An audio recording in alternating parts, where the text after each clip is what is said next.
Assalamualaikum. Hari ini aku akan membawakan sebuah cerita horor yang berjudul Pocong yang Minta Tolong. Nah, tapi kawan-kawan, sebelum itu jangan lupa like, subscribe, dan share video ini.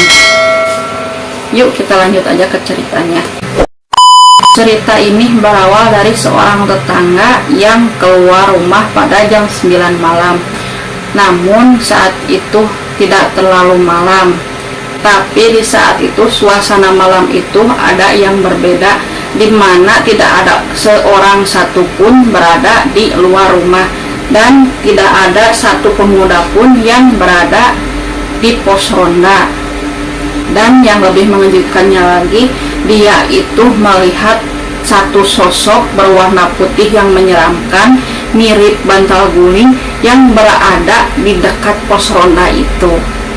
Nah, teman-teman, setelah dipastikan itu, ternyata sosok ini adalah pocong, teman. Teman.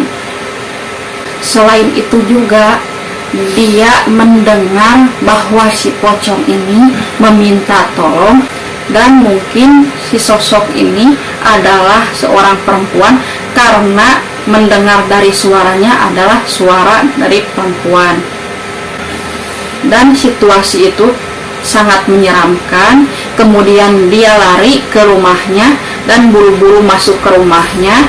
Dia menutup pintu, menutup jendela dengan rapat. Dan setelah kejadian itu, kurang lebih selama 1 minggu, warga desa takut untuk keluar rumah pada malam hari. Dan teman-teman, setelah kejadian di pos ronda itu, terjadilah lagi kemunculan pocong yang berada di salah satu rumah warga.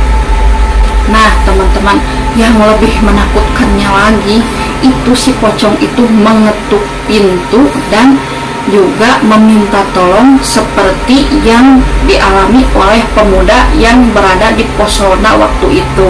Hingga sampailah kejadian penampakan tersebut terjadi kepada desa sebelah, dan warga pun merasa ketakutan sehingga tidak mau keluar pada malam hari.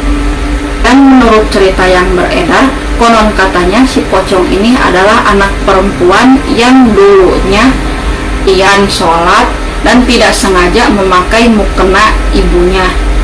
Maka teman-teman, mukena tersebut itu dipakai ibunya untuk ritual pesugihan pocong, sehingga tidak ada satu orang pun yang boleh memakai mukena tersebut kecuali ibunya itu.